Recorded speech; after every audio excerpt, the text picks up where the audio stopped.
PSSI telah memberikan predikat tipe C untuk Stadion Gelora B.J. Habibie Parepare. Hal itu sekaligus menegaskan kelayakannya untuk dijadikan markas PSM di Liga 1 2022-2023. Kepala Dinas Kepemudaan, Olahraga dan Pariwisata Parepare, Amarun Agung Hamka, mengungkapkan bahwa pihaknya baru saja dikunjungi oleh tim dari PSSI untuk memberikan penilaian terhadap Stadion B.J. Habibie.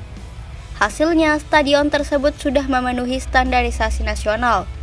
PSSI juga berharap pemerintah Kota Parepare terus berbenah meningkatkan kualitas stadion hingga nantinya bisa diberi predikat tipe B.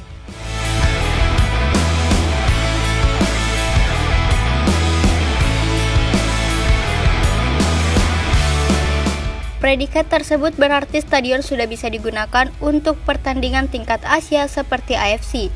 Namun demikian, menurut Agung Hamka, kunjungan PSSI kemarin belum bisa memberikan kepastian untuk lolos atau tidaknya Stadion B.J. Habibie dalam proses verifikasi agar bisa digunakan sebagai markas PSM.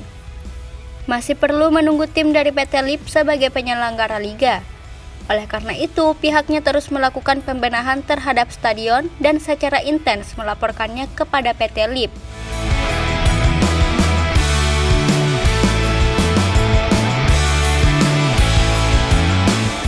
Sementara itu, Wali Kota Parepare, Taufan Pawe, meyakini dengan usaha serta kerja keras yang dilakukan pihaknya menuju proses verifikasi, Stadion B.J. Habibie bisa lolos nantinya dan digunakan PSM sebagai markas di Liga 1 2022-2023.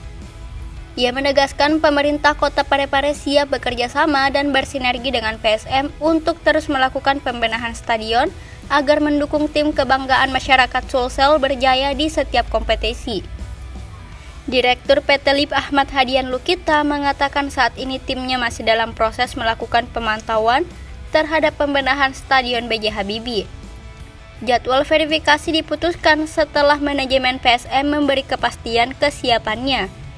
Direktur Utama PT PSM, Munafri Arifuddin, sebelumnya mengabarkan bahwa kondisi stadion saat ini sudah hampir rampung di atas 90% memenuhi syarat verifikasi.